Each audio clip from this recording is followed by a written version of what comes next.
إن الحمد لله نحمده ونستعينه ونستغفره ونعوذ بالله من شرور أنفسنا ومن سيئات أعمالنا من يهده الله فلا مضل له ومن يضلله فلا هادي له وأشهد أن لا إله إلا الله وحده لا شريك له وأشهد أن محمدا عبده ورسوله أما بعد فإن خير الحديث كتاب الله وخير الهدي هدي محمد صلى الله عليه وسلم وشر الأمور محدثاتها وكل محدثة بدعة وكل بدعة ضلالة وكل ضلالة في النار.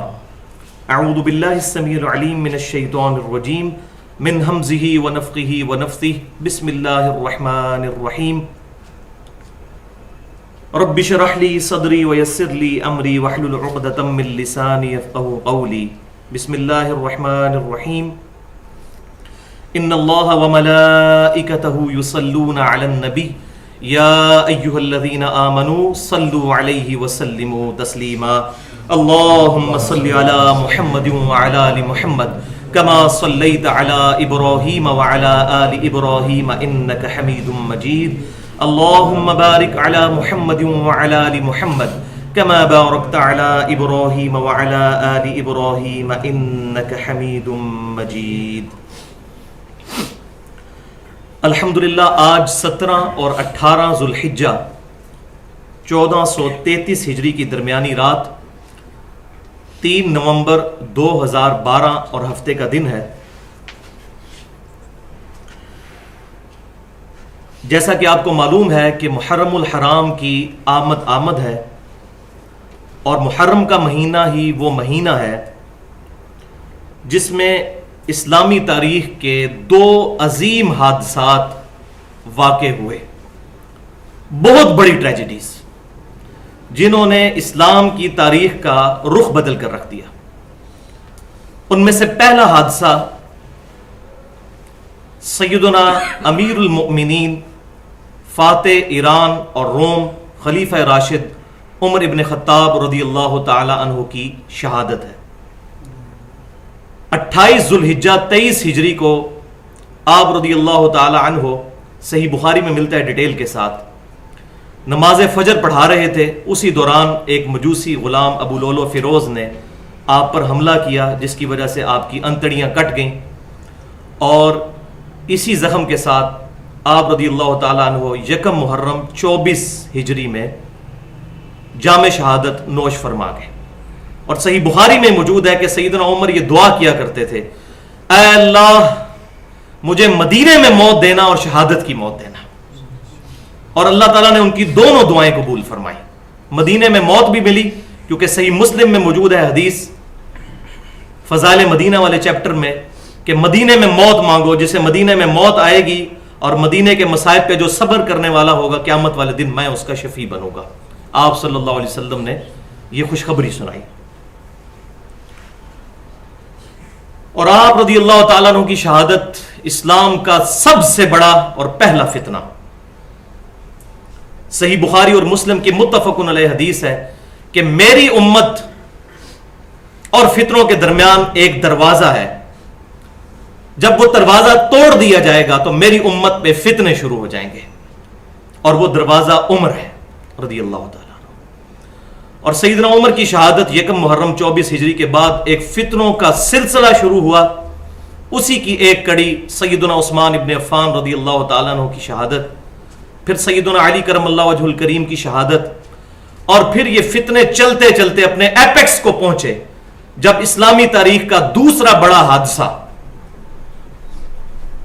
اور وہ سید الشہداء سیدنا حسین ابن علی رضی اللہ تعالی عنہما کی 61 ہجری میں 10 محرم الحرام عاشورہ والے دن مظلومانہ شہادت.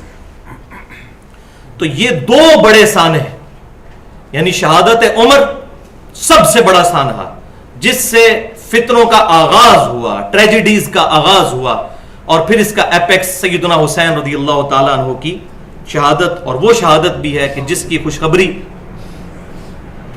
سیدنا حسین کو تو ان کی زندگی میں مل گئی کہ آپ نے شہادت نوش کرنی ہے. مسند امام احمد میں صحیح سند کے ساتھ یہ حدیث موجود ہے سیدنا علی رضی اللہ تعالیٰ عنہ کہتے ہیں کہ میں آپ صلی اللہ علیہ وسلم کی خدمت میں حاضر ہوا.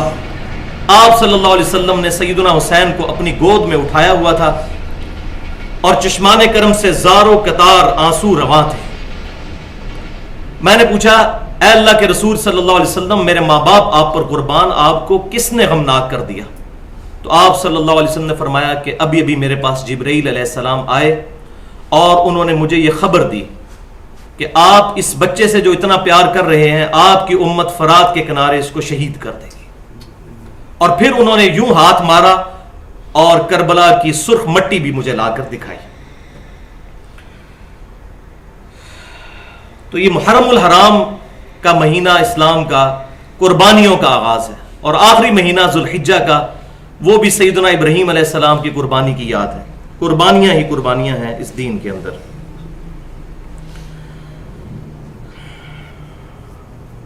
عیسوی اعتبار سے پچھلے سال اور ہجری اعتبار سے اسی سال کے آغاز میں 14 محرم الحرام 1433 ہجری کو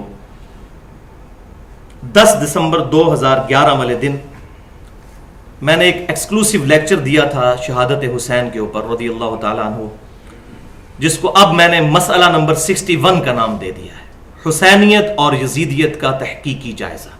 کیونکہ 61 ہجری میں یہ سانحہ ہوا تو اس کو نام بھی اب مسئلہ نمبر 61 کے نام سے اہل سنت پاک.com پر اپلوڈ ہے. اور پھر اسی کی ایکسٹینشن کے طور پر مسئلہ نمبر 48 فکر حسین تحریک خلافت کی روح ہے، وہ بھی اہل سنت پاک.com پر اپلوڈ ہو چکا ہے. ہمارے یوٹیوب کا جو چینل ہے اس کے تھرو، جو چینل ہے 720085. اور 2 ریسرچ پیپر بھی اہل سنت پاک.com پر رکھے ہوئے ہیں.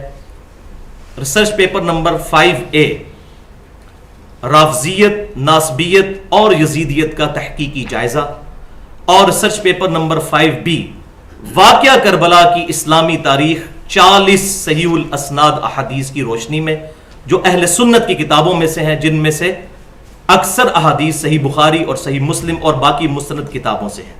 الحمدللہ. اور اب ہم نے کچھ دن پہلے ہی وہ شعراء آفاق کتاب جو محدث ابن جوزی رحمت اللہ علیہ کی تھی، آج سے تقریباً 800 سال پہلے لکھی گئی. ابن جوزی رحمہ اللہ 597 ہجری میں فوت ہوئے. یہ امام ابن تیمیہ رحمت اللہ علیہ سے بھی 150 سال پہلے گزرے ہیں.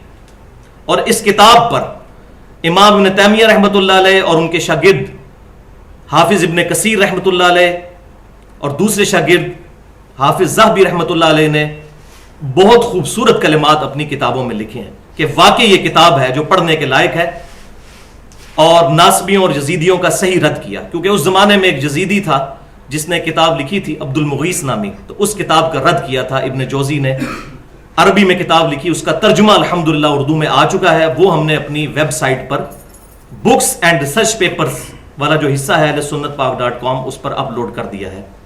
یہ اس سرکش کا رد ہے جو یزید کو برا کہنے سے منع کرتا ہے. یہ اس کا عربی ٹائٹل، اور ترجمہ ہوا ہے یزید کی شخصیت محدث ابن جوزی رحمہ اللہ کی نظر میں. آج کا یہ ایکسکلوسیو لیکچر جو ایڈریس ہونے جا رہا ہے وہ انشاءاللہ تعالی مسئلہ نمبر 55 کے نام سے اپلوڈ ہوگا اہل سنت پاک.com پر. اور یہ 55 الحمدللہ بائی چانس ہی آیا، اور اس میں 55 کی نسبت ہے پنجتن پاک کی، جو اہل سنت اور اہل تشیع کے ہاں متفق علیہ حدیث ہے. صحیح مسلم میں انٹرنیشنل نمبرنگ کے مطابق 6261 کتاب الفضائل چیپٹر میں. اور راوی جو ہیں اما عائشہ ہیں رضی اللہ تعالی عنہ، جن کے بارے میں رافضی یہ بکواس کرتے ہیں کہ معاذ اللہ وہ سیدنا علی سے بغض رکھتی تھی. وہ ہے راوی اس حدیث کی، اور بند کمرے میں یہ واقعہ ہوا ہے. اما اگر اس کو باہر نہ نکالے تو یہ واقعہ اندر ہی رہ جاتا. سیدہ عائشہ کہتی ہیں کہ نبی صلی اللہ علیہ وسلم نے چادر اوڑھی ہوئی تھی، اتنے میں سیدنا حسن وہاں پر آئے تو آپ صلی اللہ علیہ وسلم نے ان کو اپنی چادر کے نیچے لیا، پھر سیدنا حسین آئے، پھر سیدہ فاطمہ آئی، اور پھر سیدنا علی آئے. ان سب کو اپنی چادر کے نیچے لیا. پھر آپ صلی اللہ علیہ وسلم نے سورۃ الاحزاب کی آیت نمبر 33 تلاوت فرمائی. انما یرید اللہ لیذھب عنکم الرجس اہل البیت ویطہرکم تطہیرا. بے شک اے نبی کے گھر والوں صلی اللہ علیہ وسلم ورضی اللہ عنہم اجمعین، اللہ تعالیٰ تو چاہتا ہے تم سے ہر طرح کی ناپاکی دور کر دے اور تمہیں خوب صاف ستھرا کر دے. الحمدللہ. تو قرآن پاک کا جو کانٹیکسٹ ہے اس میں تو یہ امہات المومنین کو خطاب ہے، لیکن آپ صلی اللہ علیہ وسلم نے اللہ کی اجازت سے اسی میں ایکسٹینشن کے طور پر ان 4 ہستیوں کو بھی شامل کیا. لہذا یہ 4 اور نبی صلی اللہ علیہ وسلم مل کر 5 تن پاک. اور پاک سے مراد اہل سنت کے منہج میں معصومیت کا عقیدہ نہیں، بلکہ پاک سے مراد ہے ہر طرح کی بری عقائد اور نظریات سے پاک، شرک سے پاک. تو یہ 5 تن پاک. باقی انبیاء کے بارے میں تو اجماعی عقیدہ ہے کہ وہ تو ہر اعتبار سے ہی پاک ہوتے ہیں، معصوم عن الذنوب، معصوم عن الخطا ہوتے ہیں. اسی کی نسبت سے یہ 55 مسئلہ نمبر 55 کے نام سے انشاءاللہ اہل سنت پاک.com پر یہ گفتگو اپلوڈ ہو جائے گی. اور اس ایکسکلوسیو گفتگو کا عنوان ہے رافضیوں کے 2 اہم عقائد اور نظریات کا تحقیقی جائزہ. رافضیوں کے 2 اہم عقائد اور نظریات کا تحقیقی جائزہ. رافضیوں کے 2 اہم عقائد اور نظریات کا تحقیقی جائزہ. اور وہ 2 نظریات کیا ہیں؟ نظریہ نمبر 1 علم لدنی. اس کی ایکسپلینیشن انشاءاللہ میں بعد میں کروں گا، جس کو مختصر یوں سمجھیے کہ رافضیوں کے ہاں یہ عقیدہ ہے، اور پھر اسی سے اہل سنت میں اہل تصوف کے ہاں بھی یہ عقیدہ گھس گیا کہ کتاب اور سنت کے پیرلل کچھ ایسی تعلیمات ہیں اللہ تعالیٰ کی جو کتابوں میں تو نہیں ہیں مگر سینہ بہ سینہ ٹرانسفر ہوتی آ رہی ہیں. اور بسا اوقات اہل تصوف اس حد تک آگے چلے جاتے ہیں کہ ان کے لیے کتاب اللہ اور سنت کا رد کرنا آسان ہو جاتا ہے ان بے بنیاد باتوں کی وجہ سے. اور یہ میں بے بنیاد انشاءاللہ کتاب و سنت سے ثابت کروں گا، یہ میری اپنی ذاتی رائے نہیں. کبھی اس کو باطنیت کا نام دیتے ہیں، کبھی روحانیت کا نام دیتے ہیں، کبھی طریقت کا نام دیتے ہیں، اور شریعت کا مذاق اڑاتے ہیں کہ یہ تو شریعت تو جہاں ختم ہوتی وہاں سے طریقت شروع ہوتی ہے. وَلِعَاذُ بِاللَّهِ تَعَالَى. اور نظریہ نمبر 2 وہ ہے حدیث قرطاس، جو ابھی محرم کے دن ہے تو زبان زد عام ہوگی. صحیح بخاری اور صحیح مسلم کی متفق علیہ حدیث، وہ انشاءاللہ میں ڈیٹیل سے جب آئے گا وہاں پر موضوع تو میں ایڈریس کروں گا. قرطاس کہتے ہیں تحریر کو، لکھی ہوئی چیز کو. حدیث قرطاس یعنی بخاری اور مسلم کی وہ حدیث جو مختصراً میں یہیں بیان کر دیتا ہوں، جس سے غلط رزلٹ نکالا جاتا ہے کہ نبی صلی اللہ علیہ وسلم کے مرض وفات میں آپ صلی اللہ علیہ وسلم نے فرمایا کہ قلم لے کر آؤ اور شانے کی ہڈی لے کر آؤ، میں تمہیں ایک تحریر ایسی لکھ دوں کہ اس کے بعد تم کبھی گمراہ نہیں ہوگے. لیکن وہاں پر سیدنا عمر رضی اللہ تعالیٰ عنہ نے کہا کہ ہمیں اللہ کی کتاب کافی ہے. اور پھر باقی اس کی جتنی سندیں انشاءاللہ وہ جب موضوع آئے گا تو میں ڈسکس کروں گا. یہ ایک روایت نہیں، بخاری اور مسلم میں دونوں میں کئی روایتیں ہیں، وہ انشاءاللہ لفظ بلفظ میں پڑھوں گا، کیونکہ اس ٹاپک کو آج تک کسی نے پازیٹیولی ایڈریس نہیں کیا، ہمیشہ فرقے کو سامنے رکھتے ہوئے ایڈریس کیا. تو یہ ہے حدیث قرطاس، اور اسی کو پھر بنیاد بنا کر سیدنا علی رضی اللہ تعالیٰ عنہ کے بارے میں خلیفہ بلا فصل کا عقیدہ اور وسیع نبی صلی اللہ علیہ وسلم کا ان کو قرار دیا گیا، اور اس کی وجہ سے پھر ایک امت کے اندر اختلاف شروع ہوا.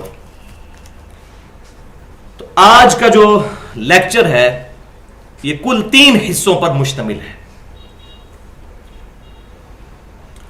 پورشن نمبر 1 میں انشاءاللہ میں تمہیدی گفتگو کروں گا جو ریڑھ کی ہڈی ہوگی ہماری ساری باتوں کو سمجھنے کے لیے، اور پورشن نمبر 2 میں جو نظریہ نمبر 1 ہے علم لدنی سے ریلیٹڈ، اس کو انشاءاللہ میں ڈسکس کروں گا کتاب و سنت کی روشنی میں، اور پھر یہ 2 پورشن تو آج ہی انشاءاللہ ڈسکس کریں گے، تیسرا پورشن جو ہے وہ اگلی دفعہ ڈسکس کریں گے، کیونکہ اتنی لمبی گفتگو میرے لیے کرنا بھی مشکل ہے اور آپ کے لیے سننا بھی،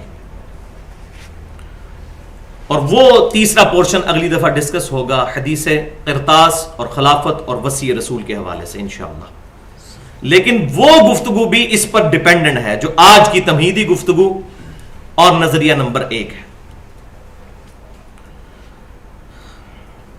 تو اللہ کا نام لے کر شروع کرتے ہیں، آج کے لیکچر کے پہلے حصے کی طرف آتے ہیں جو تمہیدی گفتگو پر مشتمل ہے، اور وہ قرآن پاک کی اس آیت پر پیوٹ ہے جو سورۃ المائدہ کی آیت نمبر 67 ہے، 67۔ تو اس کو شروع کرنے سے پہلے ایک دفعہ دروشی پڑھ لیجیے۔ اللہم صلی علی محمد وعلی آل محمد کما صلیت علی ابراہیم وعلی آل ابراہیم انک حمید مجید، اللہم بارک علی محمد وعلی آل محمد کما بارکت علی ابراہیم وعلی آل ابراہیم انک حمید مجید۔ سورۃ المائدہ آیت نمبر 67۔ اعوذ باللہ السمیع العلیم من الشیطان الرجیم، بسم اللہ الرحمن الرحیم۔ یا ایہا الرسول بلغ ما انزل الیک من ربک، اے اللہ کے رسول صلی اللہ علیہ وسلم پہنچا دیجئے ہر وہ شے جو اللہ نے آپ کی طرف نازل کی، وَإِن لَّمْ تَفْعَلْ، اور بفرض محال اگر آپ نے ایسا نہ کیا کہ اللہ کی نازل کردہ وحی کو لوگوں تک نہ پہنچایا، فَمَا بَلَّغْتَ رِسَالَتَهُ، تو پھر آپ نے بھی رسالت کا فریضہ ادا ہی نہیں کیا۔ یہ صرف سمجھانے کے لیے، ورنہ انبیاء سے تو بعید ہے یہ چیز، وہ تو اللہ کی حجت ہوتے ہیں۔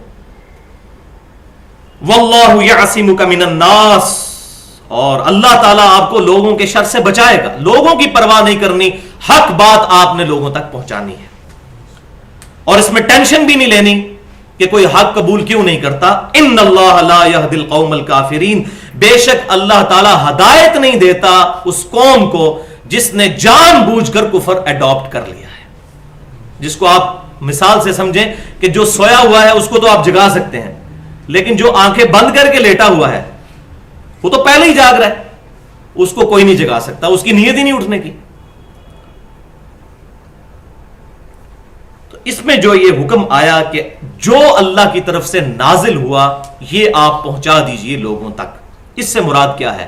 تو بھائیو، اہل سنت اور اہل تشیع کا اس پر اجماع ہے کہ اس سے مراد پرائمری طور پر اللہ کی کتاب ہے، نازل کردہ وحی، اور پھر اسی کی ایکسپلینیشن جو بیان القرآن ہے، سنت جو صحیح احادیث کے ذریعے آگے ٹرانسفر ہوئی، وہ بھی اللہ تعالیٰ کی طرف سے وحی نازل کردہ ہے۔ یہ وحی مطلوع ہے، تلاوت کی جانے والی، یہ مطلوع توئے سے نہیں ہوتا، تا سے ہوتا ہے، اور وہ وحی غیر مطلوع ہے جس کی تلاوت تو نہیں ہوتی لیکن اس کے احکام نبی صلی اللہ علیہ وسلم سے صحابہ کرام علیہم رضوان نے سنے اور آگے بیان فرمائے۔ باقی جہاں تک منکرین حدیث کا مسئلہ ہے تو اس پہ میری پوری گفتگو اہل سنت پاک.com پر مسئلہ نمبر 35 کے نام سے 1 گھنٹہ 35 منٹ کی گفتگو ہے، منکرین حدیث کے فتنے کا تحقیقی جائزہ۔ اور یہ تو ایک ایکسٹریم ہوئی کہ منکرین حدیث ہو جانا، اور دوسری ایکسٹریم کہ ہر من گھڑت اور ضعیف الاسناد حدیث کے پیچھے لگ پڑنا جو قرآن اور بخاری مسلم سے ٹکراتی ہو، تو اس پر بھی پوری گفتگو ہے، مسئلہ نمبر 36 کے نام سے ضعیف الاسناد اور من گھڑت احادیث کے فتنے کا تحقیقی جائزہ۔ 1 گھنٹہ اور 25 منٹ کی گفتگو اہل سنت پاک.com پر رکھی ہوئی ہے۔ تو بھائیو، اللہ تبارک و تعالیٰ نے انبیاء کرام علیہ السلام کے ذریعے جو دین عطا فرمایا، تو قیامت والے دن اللہ تعالیٰ امتوں سے بھی پوچھے گا کہ تم نے ہمارے انبیاء کو کتنا ریسپانس کیا، اور انبیاء سے بھی پوچھے گا کہ آپ نے دعوت پہنچائی کہ نہ پہنچائی، اور اگر پہنچائی تو آپ کو کیا رسپانس ملا۔ اس کا ذکر سورۃ الاعراف کی آیت نمبر 6 میں ہے۔ فَلَنَسْأَلَنَّ الَّذِينَ أُرْسِلَ إِلَيْهِمْ، تو پس بالضرور ہم ضرور پوچھیں گے ان امتوں کو جن کی طرف رسول بھیجے گئے کہ آپ تک رسولوں نے پیغام پہنچایا۔ وَلَنَسْأَلَنَّ الْمُرْسَلِينَ، اور ہم ضرور پوچھیں گے انبیاء کو بھی کہ انہوں نے پیغام پہنچایا کہ نہیں پہنچایا۔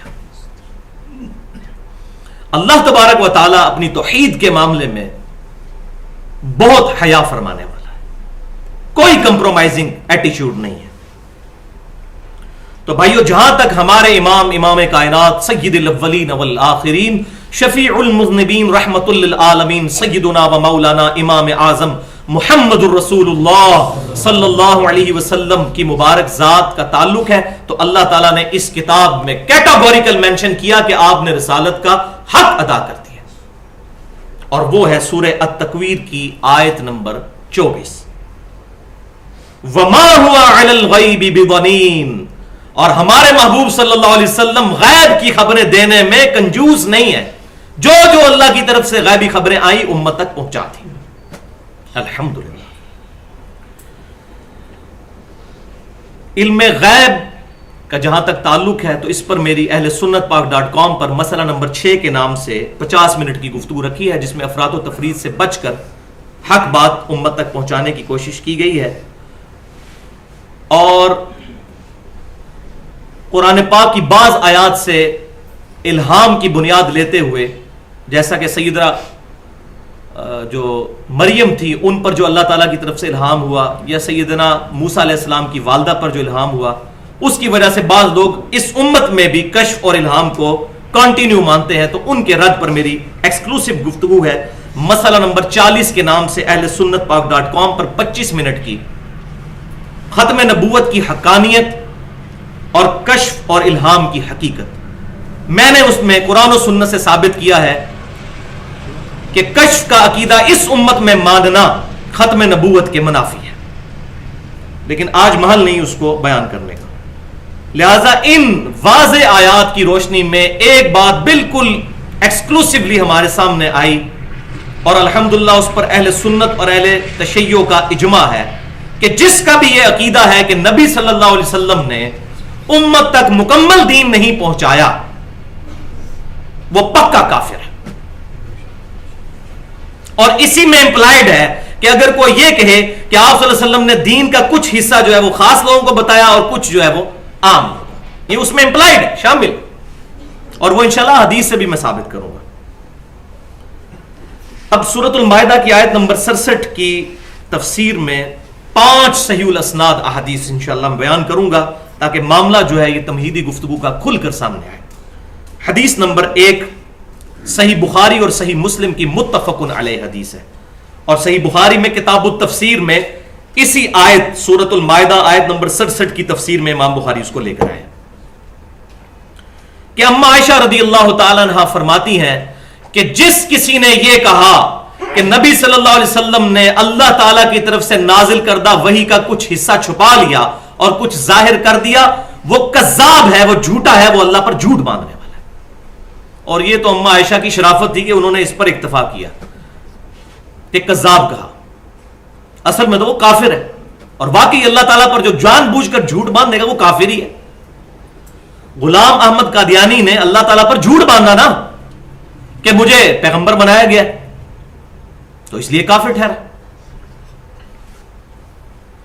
پھر اما عائشہ رضی اللہ تعالیٰ عنہ نے جب یہ جملہ بولا، اس کے بعد پھر یہ آیت بھی تلاوت کی کہ قرآن پڑھ کے دیکھ لو، یہ میں اپنی طرف سے بات نہیں کر رہی، یا ایھا الرسول بلغ ما انزل الیک من ربک وان لم تفعل فما بلغت رسالتہ۔ اے نبی صلی اللہ علیہ وسلم، جو اللہ کی طرف سے آپ کے پاس نازل ہوا وہ لوگوں تک پہنچا دیجیے، اور اگر آپ نے نہ پہنچایا تو آپ نے رسالت کا فریضہ ہی ادا نہ کیا۔ وَلِعَوْذُ بِاللَّهِ تَعَالَى۔ صحیح حدیث نمبر 2 صحیح مسلم میں مشہور حدیث ہے جو ہمارے پمفلٹس میں بھی لکھی ہوئی ہے، 2950 نمبر حدیث، کتاب الحج چیپٹر میں، آپ صلی اللہ علیہ وسلم کا حجۃ الوداع کا خطبہ، حجۃ الوداع کا خطبہ 9 ذی الحجہ یوم عرفہ کے دن 10 ہجری میں آپ صلی اللہ علیہ وسلم نے میدان عرفات میں خطبہ دیا، جو صحیح مسلم میں انٹرنیشنل نمبرنگ کے مطابق 2950 نمبر حدیث ہے۔ نمبر میں نے اس لیے بتایا کہ کریٹیکل حدیث ہے، یہ کافی لمبی حدیث ہے، جس میں سے کچھ پورشن میں بیان کرتا ہوں جو ہمارے آج کے لیکچر کے لیے ضروری ہے کہ آپ صلی اللہ علیہ وسلم نے فرمایا، میں اپنے بعد تم میں وہ چیز چھوڑ کر جا رہا ہوں کہ جس کو مضبوطی سے پکڑ لوگے تو کبھی گمراہ نہیں ہوگے، اور وہ اللہ کی کتاب ہے۔ وہ جو سنت والی حدیث ہے وہ کھینچ تان کر حسن درجے تک پہنچتی ہے، وہ المستدرک للحاکم میں ہے انٹرنیشنل نمبرنگ کے مطابق، کتاب العلم چیپٹر میں 318۔ جو مسلم شریف میں ہے اس میں کتاب اللہ کا ذکر ہے، اور سنت اور حدیث کو ماننا کتاب اللہ ہی کو ماننا ہے۔ اسی کتاب نے کہا من یطع الرسول فقد اطاع اللہ، جس نے رسول اللہ صلی اللہ علیہ وسلم کا حکم مانا دراصل اس نے اللہ کا حکم مانا۔ تو اللہ کی کتاب کو مضبوطی سے پکڑ لینا، تم کبھی گمراہ نہیں ہوگے۔ پھر آپ صلی اللہ علیہ وسلم نے فرمایا کہ جب قیامت والے دن اللہ کے حضور تم سے میرے بارے میں پوچھا جائے گا تو تم کیا کہو گے؟ تو تمام صحابہ کرام علیہم رضوان نے بیک زبان 3 باتیں کہیں کہ ہم کہیں گے کہ آپ نے اللہ کا پیغام ہم تک پہنچا دیا، آپ صلی اللہ علیہ وسلم نے حق ادا کر دیا، اور آپ صلی اللہ علیہ وسلم نے ہماری خیر خواہی فرمائی۔ پھر آپ صلی اللہ علیہ وسلم نے اپنا چہرہ مبارک آسمان کی طرف بلند کیا اور اپنی شہادت کی انگلی سے آسمان کی طرف اشارہ کیا 3 دفعہ، اور 3 دفعہ عوام الناس کی طرف، اور کہا اللہم اشہد اللہم اشہد اللہم اشہد، اے اللہ گواہ رہنا، اے اللہ گواہ رہنا، اے اللہ گواہ رہنا، یہ مان گئے ہیں کہ میں نے حق بات تیری طرف سے پہنچا دی ہے، الحمدللہ۔ اور تیسری حدیث صحیح بخاری اور صحیح مسلم میں، یہاں پر میں ضمناً ذکر کر دوں جو غدیر خم کی حدیث ہے، جس میں آپ صلی اللہ علیہ وسلم نے صحیح مسلم میں اوپر تلے 4 حدیثیں ہیں، وہ انشاءاللہ میں لیکچر کے اینڈ پہ جو پورشن آئے گا اس میں ڈیٹیل سے بیان کروں گا۔ اس میں بھی آپ صلی اللہ علیہ وسلم نے کتاب اللہ ہی کو پکڑنے کا کہا، اہل بیت کے احترام کا کہا، پکڑنا کتاب اللہ کو ہی ہے۔ وہ انشاءاللہ جب موقع آئے گا تو لیکچر کے اینڈ پہ جو تیسرا پورشن ہے اس میں بیان بھی کر دوں گا۔ تو حدیث نمبر 3 بھی صحیح بخاری اور صحیح مسلم کی متفق علیہ حدیث ہے، اور یہ بھی حجۃ الوداع کا خطبہ ہے، لیکن 9 ذی الحجہ کا نہیں، یہ 10 ذی الحجہ کو 10 ہجری میں یعنی ہفتے کے دن آپ صلی اللہ علیہ وسلم کا یوم النحر والے دن کا خطبہ ہے، جو بخاری میں بھی ہے اور مسلم میں بھی، جس میں کافی ڈیٹیل گفتگو ہے۔ ان میں سے کنکلوڈنگ جو الفاظ ہیں وہ یہ ہیں کہ آپ صلی اللہ علیہ وسلم نے فرمایا بے شک تمہارے خون یعنی تمہاری جان اور تمہارے اموال اور تمہاری عزتیں اسی طریقے سے ایک دوسرے کے لیے حرام ہے جس طریقے سے آج یہ مہینہ، یہ شہر اور آج کا یہ دن حرمت والا ہے اللہ کے نزدیک، اور تم عنقریب اپنے رب سے ملنے والے ہو، اور جب تمہارا رب تم سے میرے بارے میں پوچھے گا تو تم کیا کہو گے؟ کیا تم یہ کہو گے کہ میں نے اپنے رب کا پیغام تمہارے تک پہنچا دیا؟ تو تمام صحابہ نے کہا ہاں اللہ کے رسول صلی اللہ علیہ وسلم، آپ نے اللہ کا پیغام ہم تک پہنچا دیا۔ پھر آپ صلی اللہ علیہ وسلم نے وہی بات ارشاد فرمائی اللہم اشہد، اے اللہ گواہ رہنا۔ اور پھر آپ صلی اللہ علیہ وسلم فرمایا اب جو لوگ یہاں پر موجود ہیں ان کی رسپانسبلٹی ہے کہ اس بات کو ان لوگوں تک پہنچا دیں جو یہاں موجود نہیں، یعنی اس دین کے پیغام کو آگے پہنچائیں۔ ادھر کوئی شخص کھڑا نہیں ہوا علم لدنی والا کہ اے اللہ دے نبی جڑی تسی منو خاص گلاں دسیاں نو میں دس دیواں سارے نو کہ یا رسول اللہ صلی اللہ علیہ وسلم آپ نے جو خاص باتیں مجھ سے کی ہیں وہ بھی میں نے امت تک پہنچانی ہے یا میں اپنے پاس ہی رکھوں؟ کوئی نہیں کھڑا ہوا، کیٹاگوریکل مینشن ہے کہ پہنچا دو۔ حتیٰ کہ چوتھی حدیث جو اسی کانٹیکسٹ میں میں نے بیان کرنی ہے وہ صحیح بخاری میں ہے کہ آپ صلی اللہ علیہ وسلم نے فرمایا، اور یہ عام حدیث ہے، بلغوا عنی ولو آیہ، میری طرف سے پہنچا دو اگرچہ ایک آیت ہی آتی ہو۔ لیکن مولوی چھپاتا ہے یہ حدیثیں، اس کی وجہ یہ ہے کہ ایک آیت تو ساروں کو ہی آتی ہوتی ہے، تو یہ مولویوں کی اور ذاکرین کی روٹی کیسے چلے گی اگر لوگ خود ہی دعوت و تبلیغ کا کام شروع کریں گے؟ حالانکہ یہ اوبلیگیشن ہے ہر مسلمان کی کہ وہ دعوت کا کام کرے۔ اور اس پر میری پوری گفتگو ہے 25 منٹ کی اہل سنت پاک .com پر، مسئلہ نمبر 24 کے نام سے امر بالمعروف و نہی عن المنکر، اس کے اوپر۔ اور 5ویں حدیث کریٹیکل، موسٹ کریٹیکل، لیکن یہ بڑے صبر اور تحمل کے ساتھ سننے والی ہے ورنہ بات سمجھ نہیں آئے گی، چونکہ یہ بڑی کریٹیکل حدیث ہے اور یہ آج تک نہ کسی نے کتاب میں لکھی اور نہ آج تک کسی نے بیان کی، حالانکہ یہ صحیح مسلم میں ہے، کیونکہ اس حدیث کو ہاتھ ڈالنا جو ہے وہ 440 وولٹ کو ہاتھ ڈالنے کے مترادف ہے، وہ آپ کو پتہ چل جائے گا۔ اس کا فل ریفرنس سن لیں صحیح مسلم میں منافقین کی صفات والے چیپٹر میں اوپر تلے 2 حدیثیں ہیں، 7035 اور 7036، کہ سیدنا قیس کہتے ہیں کہ ہم لوگوں نے سیدنا عمار ابن یاسر رضی اللہ تعالیٰ عنہ سے پوچھا کہ بتائیے یہ جو آپ جنگ جمل میں سیدنا علی کا ساتھ دے رہے ہیں اور صفین میں بھی آپ کا ارادہ ہے سیدنا علی کا ساتھ دینے کا، کیا یہ آپ کی اپنی ذاتی رائے ہے یا نبی صلی اللہ علیہ وسلم سے آپ نے کوئی بات اس بارے میں سنی ہے؟ اور ساتھ ہی اس نے کہا کہ آپ کی ذاتی رائے تو غلط بھی ہو سکتی ہے اور صحیح بھی۔ تو سیدنا عمار ابن یاسر رضی اللہ تعالیٰ عنہ سابقون الاولون میں سے تھے، پرہیزگار ترین انسان۔ صحیح بخاری میں حدیث ہے کہ عمار کو اللہ تبارک و تعالیٰ اس کی زبان سے حق کو جاری کرے گا اور عمار جو ہے شیطان سے محفوظ رہے گا۔ یہ صحیح بخاری میں سیدنا عمار کے فضائل والے چیپٹر میں امام بخاری حدیث لے کر ہے۔ تو انہوں نے نہیں کہا کہ مجھے نبی صلی اللہ علیہ وسلم نے کہا، انہوں نے کہا یہ میری اپنی رائے ہے کہ میں مولا علی رضی اللہ تعالیٰ عنہ کے ساتھ ہوں، اور مولا سے مراد جگری یار، دلی محبوب، بیسٹ فرینڈ۔ اور پھر سیدنا عمار نے ایک جملہ بولا جو آج کی اس ساری گفتگو کو کنکلوڈ کر دے گا۔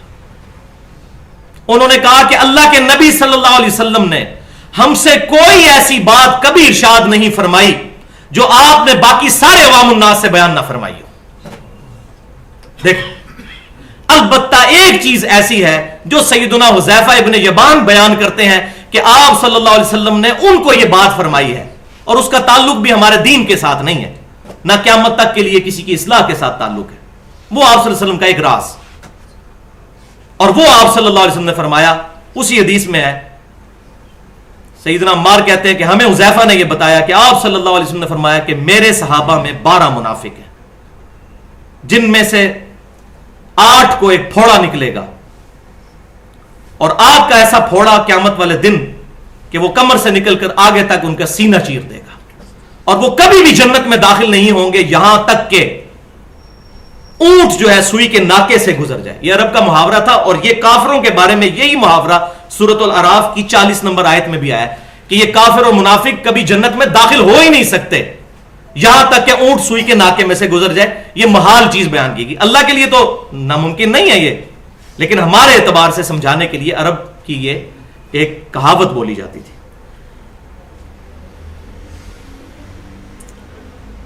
تو صحیح بخاری اور صحیح مسلم میں حدیث بھی موجود ہے کہ آپ صلی اللہ علیہ وسلم نے فرمایا حوض کوثر کے چیپٹر میں کہ قیامت والے دن میرے حوض کوثر پہ کچھ میرے اصحاب لائے جائیں گے، اور میں کہوں گا اصحابی اصحابی، یہ میرے صحابہ ہیں، یہ میرے صحابہ ہیں، اور مجھے بتایا جائے گا کہ اللہ کے رسول صلی اللہ علیہ وسلم یہ آپ کے بعد دین سے الٹے قدم پھر گئے تھے اور انہوں نے دین میں بدعتیں جاری کر دی تھی، اور میرے ان کے درمیان دیوار کھڑی کر دی جائے گی، اور میں کہوں گا سحقن سحقن لمن غیر بعدی، سحقن سحقن لمن بدل بعدی، ان پر پھٹکار ہو، ان کو مجھ سے دور کر دو جنہوں نے میری وفات کے بعد میرا دین بدل دیا۔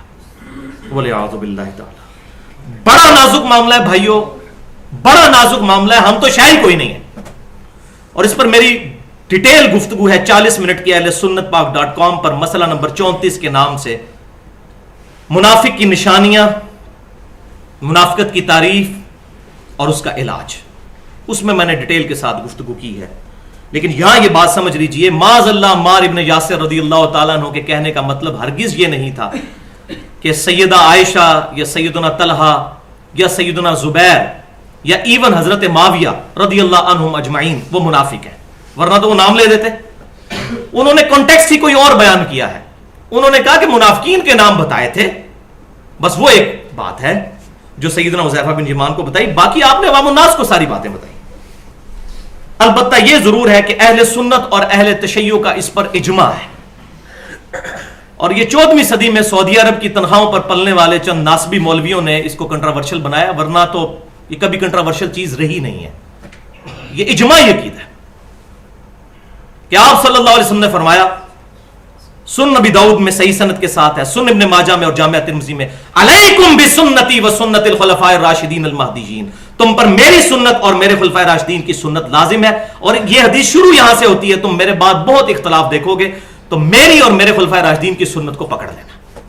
اور یہ اختلاف کیا ہوا؟ وہ اصحابی سے مراد کیا ہے؟ کہ وہ لوگ جنہوں نے حجۃ الوداع کے موقع پر نبی صلی اللہ علیہ وسلم کو دیکھا تھا، حضور کی وفات کے بعد ان میں سے کئی لوگ مرتد ہو گئے، مسلمہ کذاب کے ساتھ مل گئے. تو ڈکشنری میں تو وہ صحابی ہی ہیں، لیکن آج کی ڈیٹ میں ہم صحابہ ظاہر ہیں ان کو نہیں مانتے، لیکن اس وقت تو تھے جب تک وہ مرتد نہیں ہوئے تھے. تو بڑا نازک معاملہ ہے یہ. تو اہل سنت اور اہل تشیع کا یہ اجماعی عقیدہ ہے کہ سیدنا ابو بکر رضی اللہ تعالیٰ عنہ اپنی تمام جنگوں میں حق پر تھے، جو انہوں نے منکرین زکات کے ساتھ کی یا انہوں نے مسلمہ کذاب کے ساتھ. اور اسی طریقے سے یہ سلسلہ جو چلتا رہا تو سیدنا علی کرم اللہ وجہ الکریم بھی اپنی تمام جنگوں میں حق پر تھے، اس میں کوئی دوسری رائے نہیں. اور یہ کسی مولوی کے سرٹیفکیٹ یا کسی شیخ الحدیث کے سرٹیفکیٹ کی ضرورت نہیں ہے. اللہ کے نبی صلی اللہ علیہ وسلم خود مولا علی رضی اللہ تعالیٰ عنہ کو یہ سرٹیفکیٹ دے کر گئے ہیں، ایک ایک جنگ پر، تینوں جنگوں پر، جنگ جمل پر، اس کے بعد جنگ صفین پر، اور جنگ نہروان جو خوارج کے ساتھ لڑی گئی. اس کی آج ڈیٹیل میرا موضوع نہیں ہے، ورنہ میں ڈیٹیل کے ساتھ بیان کرتا. اور صحیح بخاری اور صحیح مسلم میں درجنوں احادیث ایسی موجود ہیں جن سے یہ سارے ایشو ریزالو ہو جاتے ہیں. بلکہ امام بخاری اور امام مسلم کے جو استاد ہیں، جنہوں نے دنیا کی سب سے بڑی حدیث کی اور آثار کی کتاب لکھی، امام ابن ابی شیبہ المتوفی 235 ہجری، امام بخاری اور امام مسلم کے استاد ہیں. اور امام مسلم کم از کم 1500 حدیثیں صحیح مسلم میں ان سے لے کر آئے ہیں.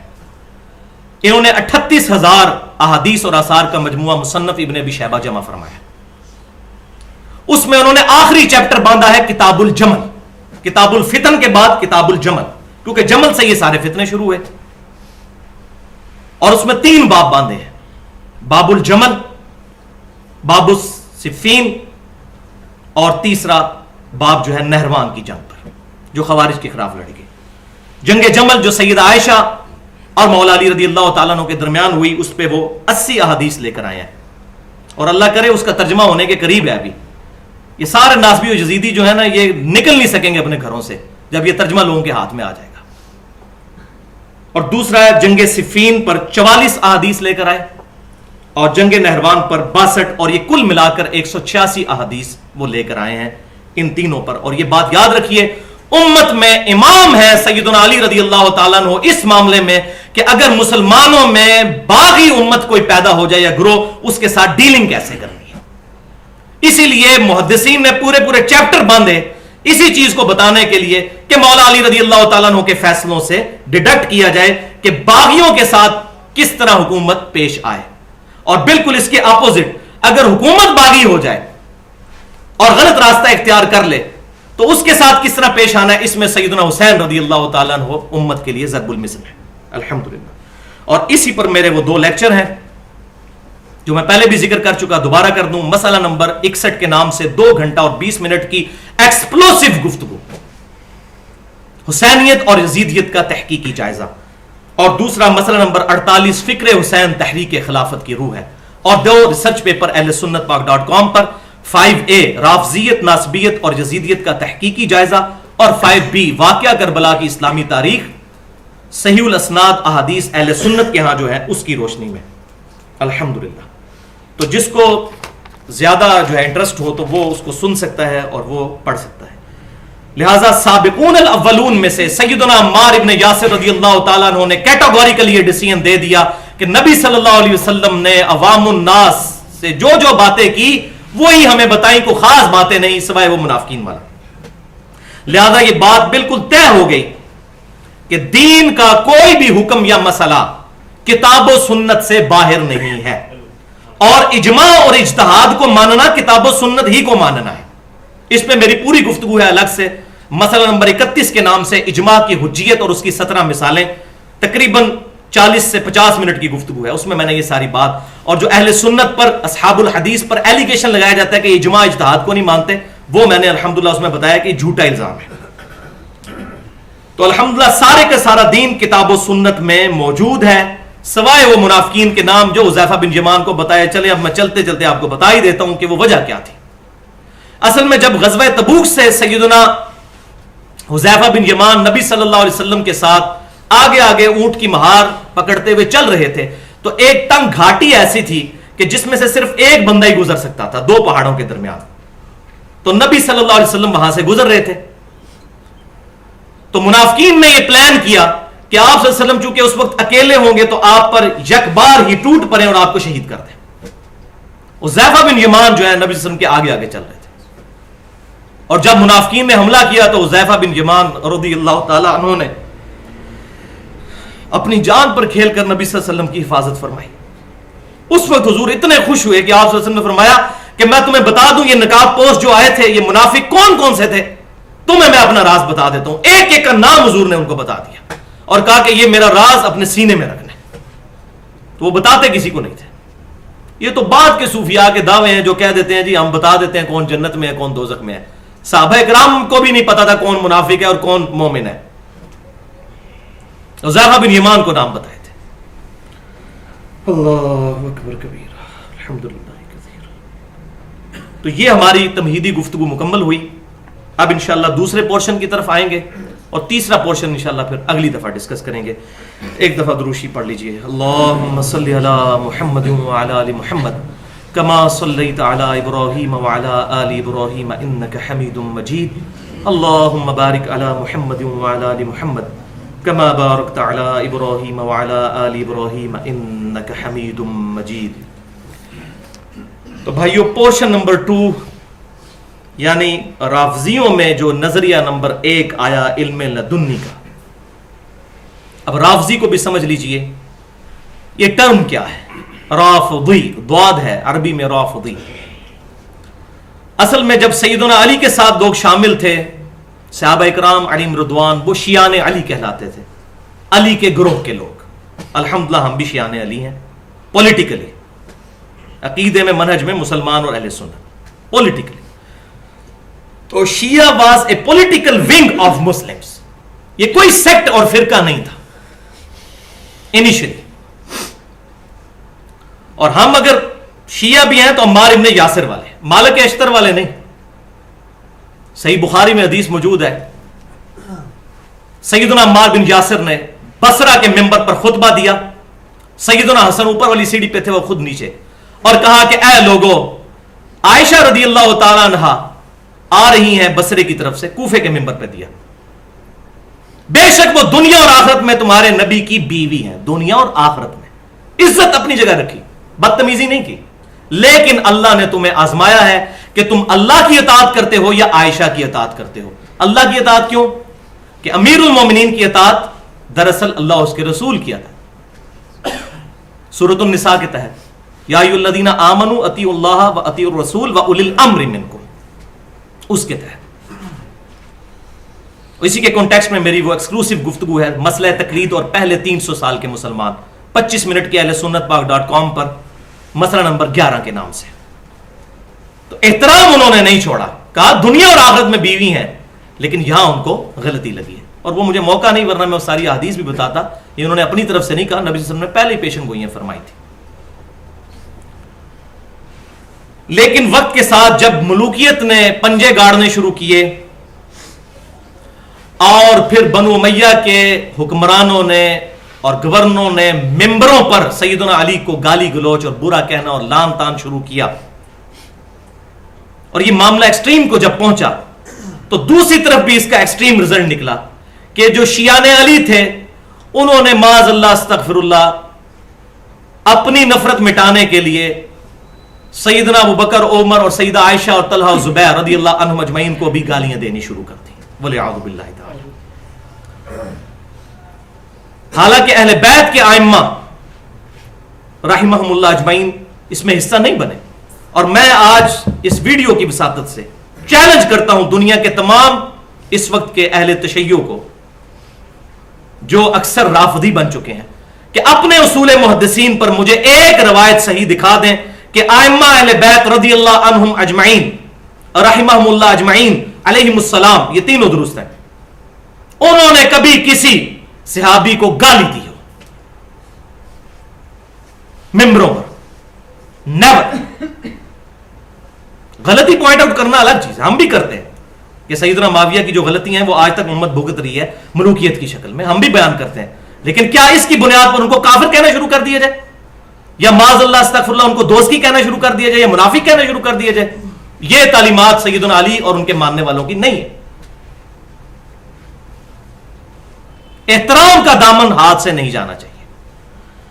تو ان کے جب ایکسٹریمزم شروع ہوا تو جب یہ انہوں نے معاملات کیے تو سیدنا زید بن علی بن حسین یعنی حضرت حسین کے جو بیٹے تھے امام زین العابدین علی بن حسین, ان کے آگے سے جو بیٹے زید جو امام باقر کے چھوٹے بھائی تھے, انہوں نے جب یہ سیدنا ابوبکر عمر کے بارے میں گالی گلوچ سنا تو انہوں نے کہا رفضنا, انہوں نے تو ہمیں بھی چھوڑ دیا ہے, ہماری یہ تعلیمات ہے نہیں ہے. اور وہیں سے ان کا نام رافضی ڈل گیا. اور مزے کی بات ہے کہ رافضیوں کو اہل سنت اور اہل تشیع دونوں ہی کہتے ہیں یہ مغضوب علیہم ہے. وہ اہل تشیع کہتے ہیں ہم رافضی نہیں ہیں, وہ رافضی جو ہے وہ ہیں. تو یہاں سے یہ معاملہ بگڑنا شروع ہوا. تو یہ رافضیوں میں جو پہلا نظریہ آیا جو اہل سنت میں بھی پھر گھسا اہل تصوف کے ذریعے سے, وہ ہے علم لدنی, کہ خاص علم ہے جو قرآن اور حدیث کے پیرلل سینہ بسینہ خاص لوگوں سے چلتا آ رہا ہے. میرا خیال ہے جتنی تمہیدی گفتگو میں کر چکا ہوں اس کے بعد تو گنجائش ہی نہیں کہ اس کو بیان کیا جائے. شرم آتی ہے بیان کرتے ہوئے, لیکن چونکہ ان کے کچھ دلائل ہیں اس کو ایڈریس کرنا ضروری ہے, ورنہ کہیں گے جی ہمارے دلائل تو بیان ہی نہیں کیا. اور میری الحمدللہ اللہ کے فضل سے یہ عادت ہے کہ میں وہ اس طریقے سے نہیں ہے کہ گلا پھاڑ پھاڑ کے بس اپنے دلائل سامنے رکھوں, اسی وجہ سے کسی کو بات ہی توحید کی بھی نہیں سمجھ آتی. دونوں کے دلائل سامنے رکھ کے اس کا موازنہ کیا جائے اور حق بات کہیں بھی ہے اس کو قبول کی جائے.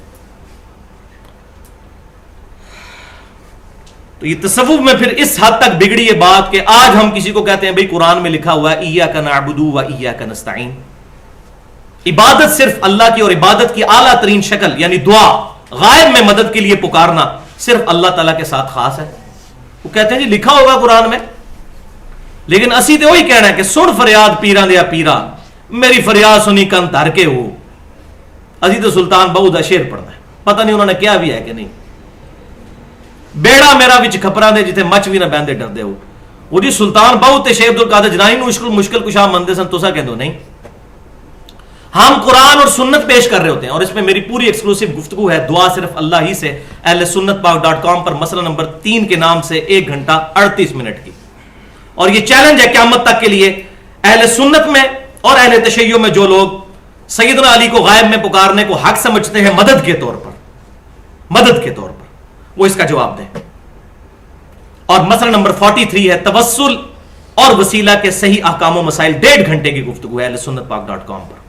الحمدللہ تمام چیزیں ریزالو کرتی ہیں اللہ کے فضل سے. تو بھائیو یہاں وہ جملہ بھی میں بول دوں جو بار بار بولتا ہوں تاکہ مسئلہ ایک جملے میں سمجھ آئے گا. یہ تو جھگڑا ہی نہیں ہے کہ سیدنا علی کو اللہ نے اختیار دیا ہے مشکل کشائی کا یا نہیں دیا, یہ تو ایک جھگڑا ہی نہیں.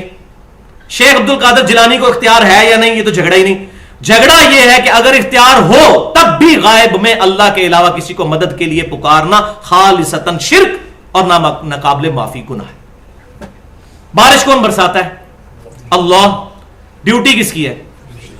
ہم فرشتوں سے بارش مانگیں گے یا اللہ سے؟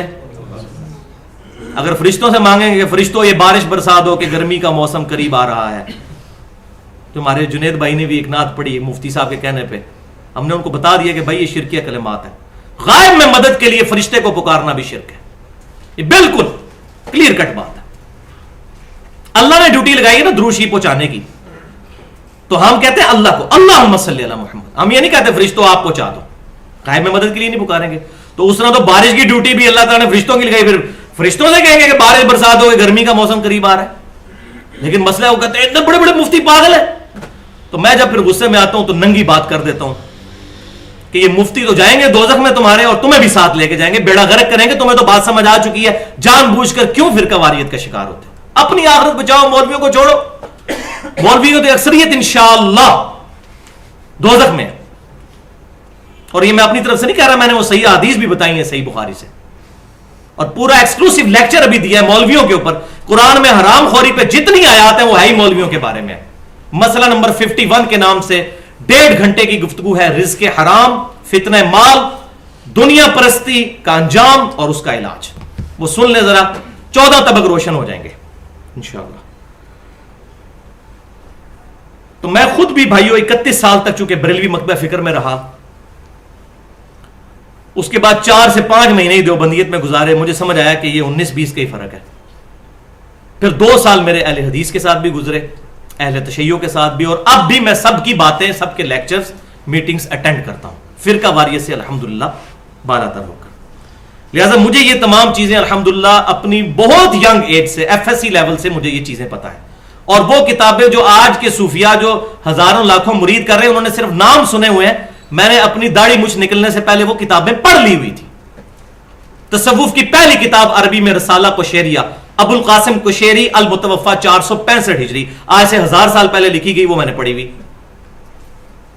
اس کے بعد امام محمد غزالی المتوفا 505 ہجری, ان کی مکاشفۃ القلوب, ان کی منہاج العابدین, ان کی کیمیائے سعادت, ان کی احیاء العلوم الحمدللہ پڑھی. اس کے بعد شیخ فرید الدین عطار کی تذکرۃ الاولیاء, 8 سے 800 سال پہلے, المتوفا 627 ہجری, وہ پڑھی, جن کا دیوبند اور بریلوی کا ترجمہ بھی آ چکا ہوا ہے. ان ساری کتابوں کا آ چکا ہے. علی بن عثمان حجویری صاحب کی شعراء آفاق تصنیف تصوف میں فارسی زبان میں, کشف المحجوب, اور ان کی وفات ہوئی 465 ہجری میں, آج سے 1000 سال پہلے, وہ کتاب بھی پڑھی. غنیت الطالبین, شیخ عبد القادر جیلانی المتوفا 561 ہجری, وہ کتاب بھی پڑھی. الحمدللہ یہ ساری کتابیں پڑھی, اور ان میں جو پازیٹیو چیزیں ہیں میں ان کی آج بھی قدر کرتا ہوں. میں نے یہ جو رزق حرام والا جو مسئلہ نمبر 51 ریکارڈ کروایا, اس میں میں نے زہد پر کم از کم 17 حدیث بخاری اور مسلم سے پیش کی ہیں کہ زہد اسلام کا حصہ ہے. صوفیاء کا یہ جو پہلو ہے زہد والا, اسے میں کوئی انکار نہیں ہے. جو بری بات ہے ہم اس کا اختلاف کرتے ہیں, جو اچھی بات ہے ہم اس کا جو ہے الحمدللہ وہ ان کی نہیں ہے, وہ نبی صلی اللہ علیہ وسلم کی بتائی ہوئی باتیں بخاری اور مسلم میں ہے, متفق الحدیث. اے اللہ محمد اور آل محمد کو بس اتنا ہی دینا کہ ان کے روح اور جسم کا رشتہ برقرار رہے. یہ تزکیہ نفس والی باتیں کتاب الرقاق چیپٹر میں امام بخاری جو لے کر آئے, اور صحیح مسلم میں کتاب الزہد چیپٹر کے اندر, یہ کوئی صوفیاء کی بتائی ہوئی باتیں نہیں, نبی صلی اللہ علیہ وسلم کی تعلیم فرمائی ہے الحمدللہ. تو رافضیوں کے اور صوفیوں کے وہ 3 دلائل کیا ہیں جس کی بنیاد پر وہ علم لدنی کا دعویٰ کرتے ہیں؟ ان میں سے پہلے 2 دلائل تو بڑے کمزور ہیں, لیکن ان کے نزدیک بڑے مضبوط ہیں, اس لیے میں بیان کروں گا.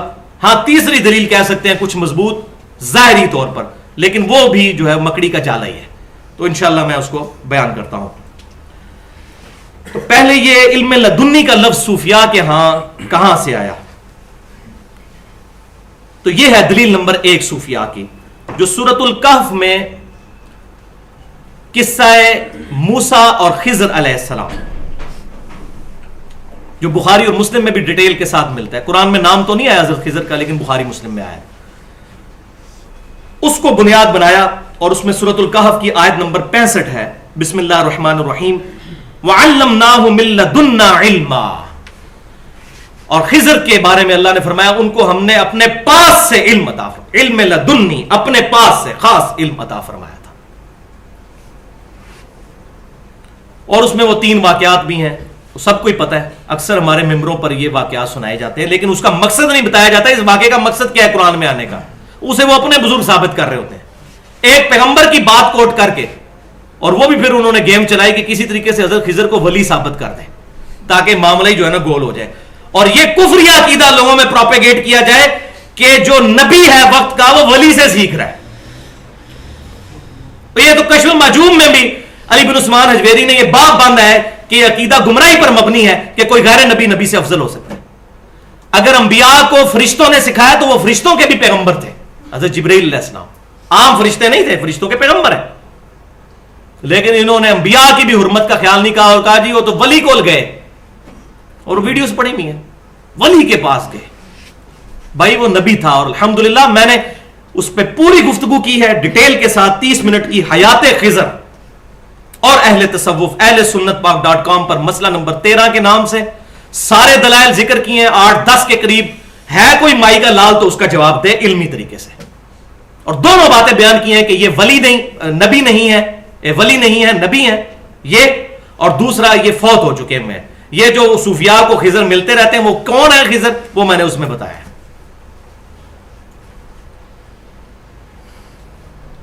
تو یہ ان کی فیک دلیل ہے جس کے ذریعے وہ پروپیگیٹ کرتے ہیں. تو وہ واقعہ اس کی اصل میں کیا حقیقت ہے, وہ اللہ تبارک و تعالیٰ نے سیدنا خضر علیہ السلام کے بہاف اللہ تعالیٰ کے بہاف پر سیدنا خضر علیہ السلام نے سارے وہ کام کیے، اور مسئلہ جو ہے وہ تقدیر کا سمجھانا مقصود تھا، جس میں ایک بچے کی گردن بھی مروڑی گئی. اب کوئی ولی کہنا جی مجھے کشف الہام ہوا ہے کہ فلاں بچے کی گردن مروڑ دو تو مجھ پہ قانون لاگو نہ ہو، تو یہ کس آیت اور حدیث میں لکھا ہوا ہے؟ اگر اسے علم لدنی نکالنا ہے تو وہ اصل میں مسئلہ تقدیر سمجھایا گیا تھا کہ بسا اوقات جو انسان کو تکلیف پہنچتی ہے اس میں خیر مضمر ہوتا ہے. وہ تینوں واقعات ایسے تھے. وہ اللہ تعالیٰ نے ایک ایگزامپل کے طور پر بیان فرمایا کہ بعض اوقات انسان کو جب تکلیف پہنچتی ہے تو یہ نہ سمجھے کہ اس کے اندر میرے لیے نقصان ہے، اس میں ہی عافیت چھپی ہے. کہ وہ اللہ تعالیٰ نے بچہ چھین لیا، اگر وہ زندہ رہتا، وہ رہنا تو نہیں تھا، لیکن اللہ تعالیٰ نے فرمایا کہ اگر یہ زندہ رہتا سیدنا خضر علیہ السلام کے ذریعے تو یہ اپنے نیک ماں باپ کو بدنام کرتا. اب یہ ماں باپ کو تو نہیں پتا، ورنہ تو ان کو صبر آ جائے. تو اس کے ذریعے اصل میں مسئلہ تقدیر سمجھایا گیا ہے کہ اگر کوئی تمہیں تکلیف پہنچتی ہے تو کہو اسی میں ہی میری بہتری ہے. جو سورۃ البقرہ میں آیا کہ بعض اوقات تم جس چیز کو اچھا سمجھتے ہو اس میں تمہارے لیے شر ہوتا ہے، اور بعض اوقات جس چیز کو تم شر سمجھتے ہو اس میں تمہارے لیے اچھائی ہوتی ہے. تو یہ تعویل خاص کے اعتبار سے تو قتال کے بارے میں ہے، لیکن تعویل عام کے اعتبار سے ہر تکلیف کے لیے. تو یہ تو بھائیو ان کی بڑی فیک دلیل تھی. اور یہاں پر یہ بھی یاد رکھیے کہ یہ جو کشف اور الہام کی باتیں کرتے ہیں، اس میں میری پوری گفتگو ہے مسئلہ نمبر 40 کے نام سے، ختم نبوت اور کشف اور الہام کی حقیقت اہل سنت پاک.com پر 25 منٹ کی. اس میں نے یہ سارے پول کھولے ہیں، اور سیدنا خضر علیہ السلام نے خود ہی قرآن میں فرما دیا، جس نے مسئلہ ہی حل کر دیا. آیت نمبر 82 کیٹاگوریکل انہوں نے فرمایا وما فعلتہ عن امری، اور میں نے یہ جتنے کام کیے ہیں اپنی مرضی سے نہیں کیے ہیں، یہ اللہ کے حکم سے کیے. تو اللہ کے حکم سے جو کام ڈائریکٹ کوئی کرتا ہے وہ نبی ہوتا ہے یا ولی؟ ہاں، وہ غلام اور قادیانی ہو سکتا ہے اگر نبی نہیں ہے تو. اور ختم نبوت ہو چکی ہے الحمدللہ آخری درجے میں.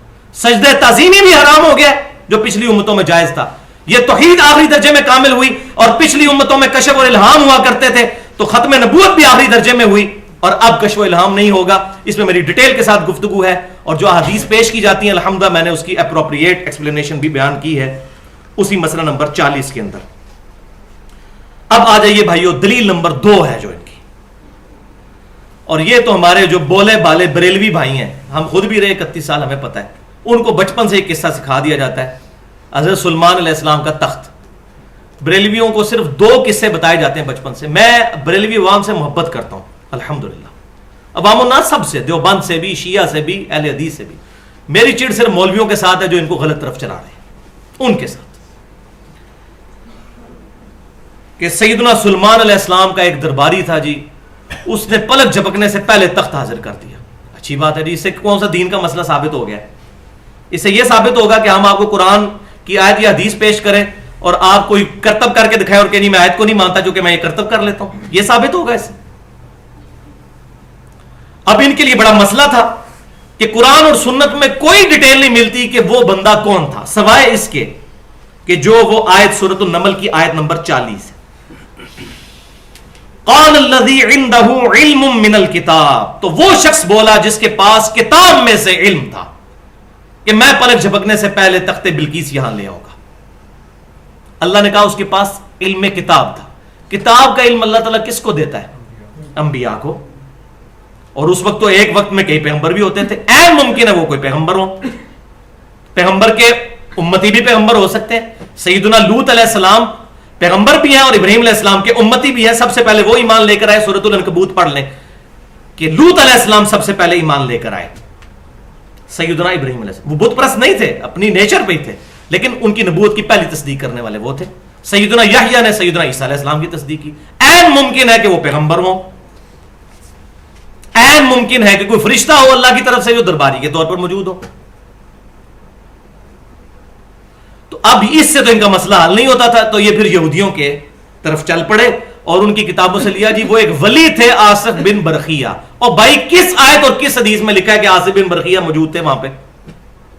اپنی طرف سے وہ یہودیوں سے لی، اور یہودیوں کی ٹیمپر چیزیں ہمارے لیے تو حجت نہیں ہے. تو باقی یہاں یہ بات یاد رکھیں، ہم معجزے کو بھی مانتے ہیں، کرامت کو بھی مانتے ہیں الحمدللہ، جس میں کوئی شک نہیں.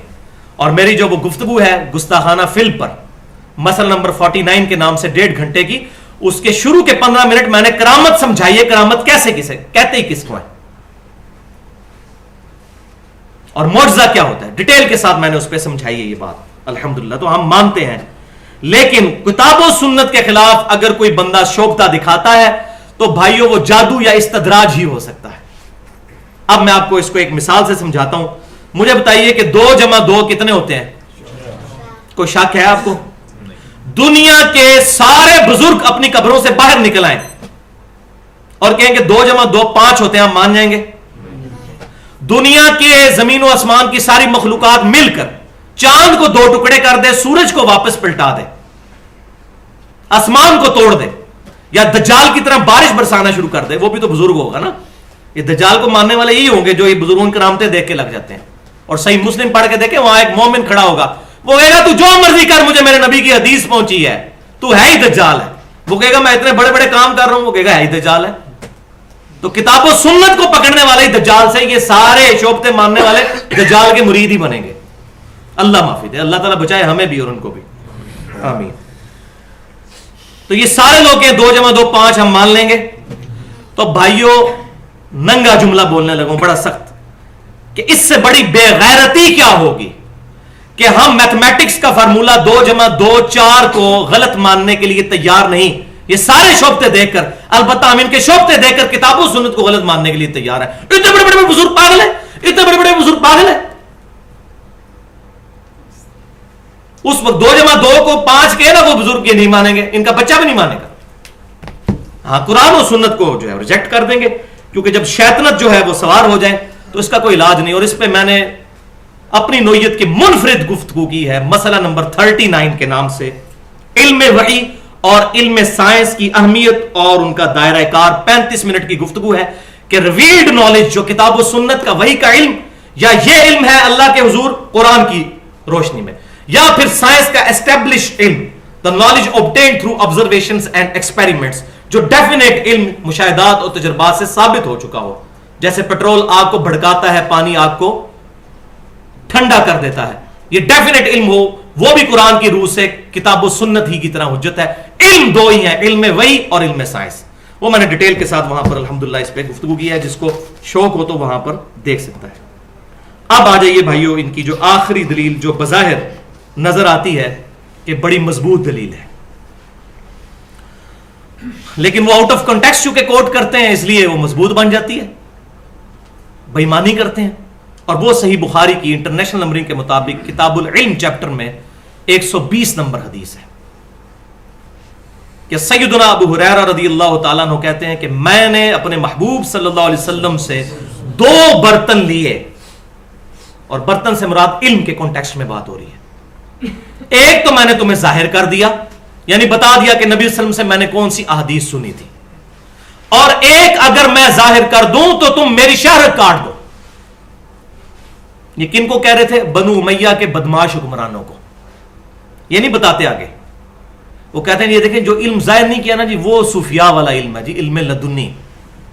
اور وہ ان کو بھی پتا ہے کہ وہ اتنا واضح قرآن و سنت کے خلاف ہوتا ہے کہ ایک عام آدمی میں کہ اس کا گھاٹا اتار دیا جائے جو اس قسم کی باتیں کر رہے ہیں, تو اس کو میچ کر لیتے ہیں. دیکھا حضرت ابو ہریرہ یہ اسی لیے ان سے بیان کرتے ہیں. اچھا بھائیوں, یہ اہل خواص کا علم توحید اور یہ کتاب و سنت سے ہٹ کے کون سا علم ہے,